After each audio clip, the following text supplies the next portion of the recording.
pour nous faire cette démonstration de journée sécurité avec le cercle des plaisanciers Saint-Michel, qui est l'association du port de Comberges. Donc je vais passer le micro à Thierry, qui va nous expliquer toute la manifestation au niveau exercice. Merci.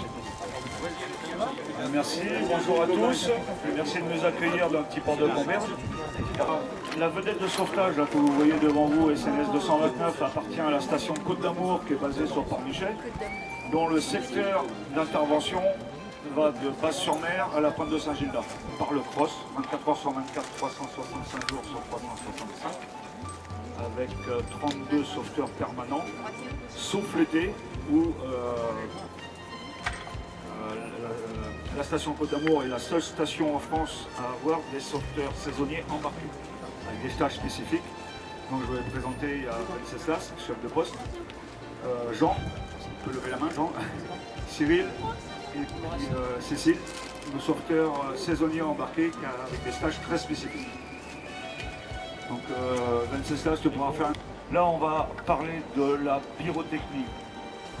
C'est un grand mot, la pyrotechnie englobe les feux à main, vous connaissez, les fusées de détresse et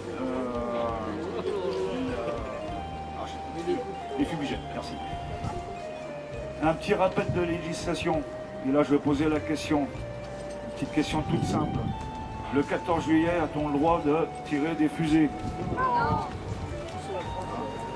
Parce qu'un tir de fusée le 14 juillet ou autre intempestif font sortir des moyens, des fois des moyens lourds, hélicoptères, d'autres, il n'y a pas que les bateaux de la SNSM, d'autres bateaux. Ça coûte très cher aux contribuables, et ça peut empêcher aussi le sauvetage de personnes qui sont vraiment en danger. D'accord? Donc on va faire la pyrotechnie, on va prendre 5 personnes qui sont prêtes. De la pyrotechnie à Comberges, pour pas qu'il y ait une alerte intempestive qui soit donnée, parce que les gens voient un feu se promener. D'accord?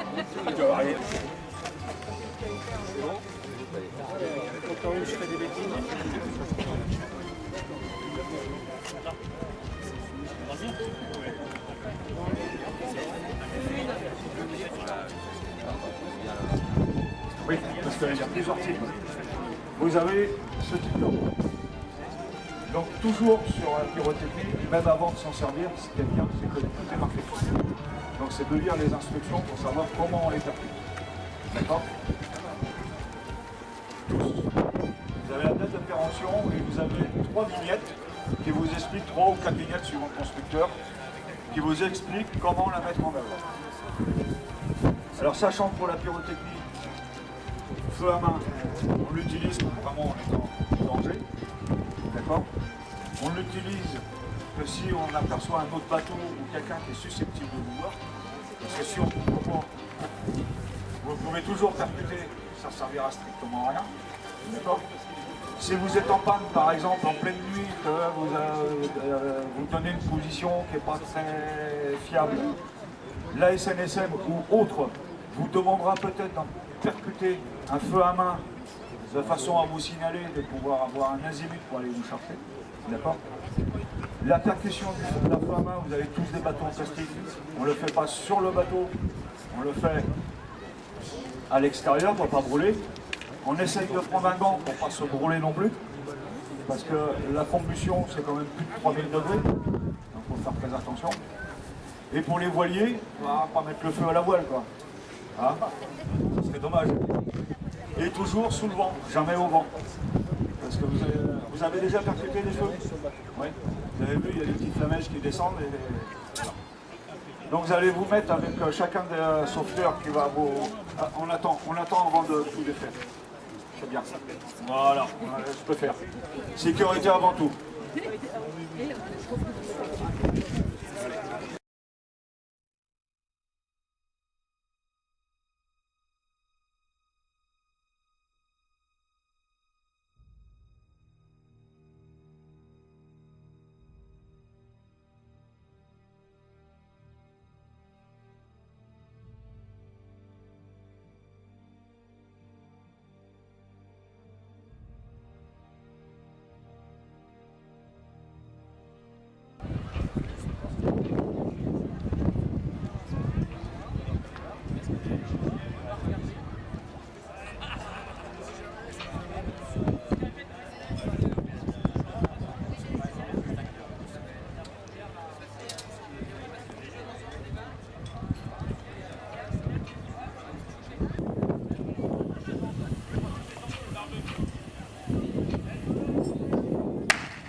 L'ensemble des nageurs sauveteurs sont tous titulaires de ce qu'on appelle le PSE2, c'est le premier secours en équipe de niveau 2, du BNSSA, brevet national de surveillance et de sauvetage aquatique, des permis côtiers ou permis hauturiers, et on a des stages qui sont internes au sein des centres de formation qui nous préparent en fait au travail en milieu naturel et au travail de sauvetage sur les plages et donc sur les plages en milieu naturel. Voilà dans l'ensemble, donc ces centres de formation sont répartis sur l'ensemble, que je vous l'ai dit, sur l'ensemble des départements, aussi bien sur le côtier qu'au sein des terres, parce qu'on a des centres de formation qui sont à Paris, Lyon, enfin des grandes villes de France. Et la formation a lieu toute l'année et en fin d'année scolaire, chacun fait ses choix d'affectation pour pouvoir partir sur les différentes plages. Donc ça c'est la grande mission de formation des centres de formation. Cette mission de formation elle est complétée aussi pour les sauveteurs permanents qui sont sur les vedettes de sauvetage. Et ça c'est plus piloté par une nouvelle direction d'ailleurs, direction de la formation qui est basée à Saint-Nazaire, donc qui est locale, et qui a pour mission de former, qui aura pour mission de former l'ensemble des permanents. Pour la recherche aérienne et uniquement de jour. Imaginez bien que de nuit, c'est même pas la peine de percuter un fumigène. Personne ne verra le fumigène et vous allez vous en apercevoir pourquoi après. Parce qu'il n'y a pas de source de chaleur, c'est simplement une émission d'un nuage orange. D'accord? Donc c'est pour la recherche aérienne au large. Donc 2 jours. Donc on percute un fumigène quand on est en détresse au large, qu'on aperçoit un moyen aérien et qu'il n'y a pas de bateau sur zone. Parce qu'il faut savoir qu'un fumigène percuté au large, au-dessus de chez nous on a des avions de ligne, l'avion de ligne va le voir très rapidement.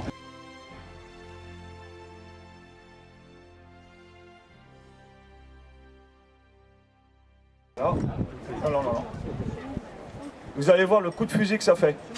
Mais là, il n'y a aucun danger, j'ai plus la fusée.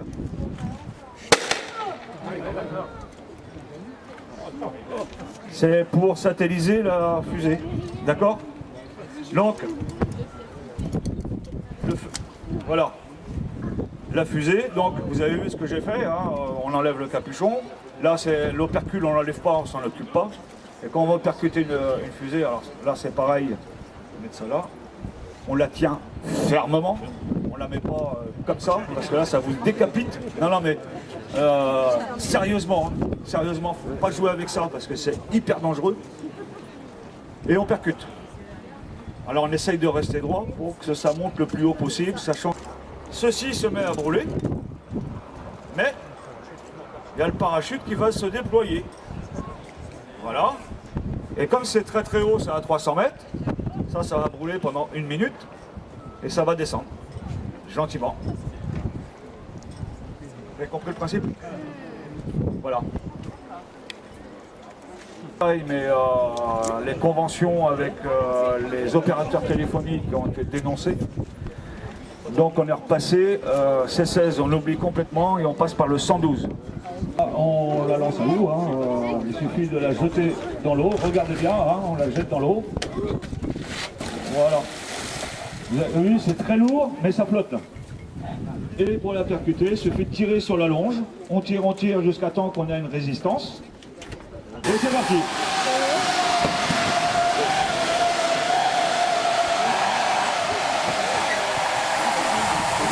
Donc, vous avez vu, ça va très vite en percussion.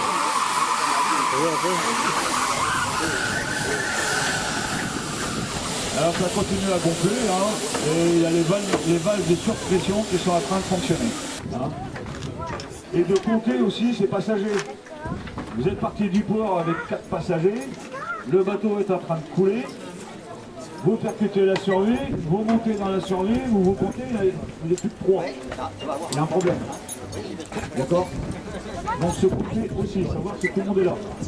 Aussi, le 4e n'a pas sauté à l'eau et essayez de le récupérer. Vous allez pouvoir vous apercevoir qu'il y a des sacs dans la survie. Vous voyez des sacs rouges? On va essayer de leur montrer. Voilà, il y a des sacs rouges et dans chaque sac, il y a des choses dedans. Donc quand on percute une survie, et malheureusement, je dirais, ou qu'on est installé dans la survie, la première chose à faire, c'est qu'il y a une notice et de lire la notice.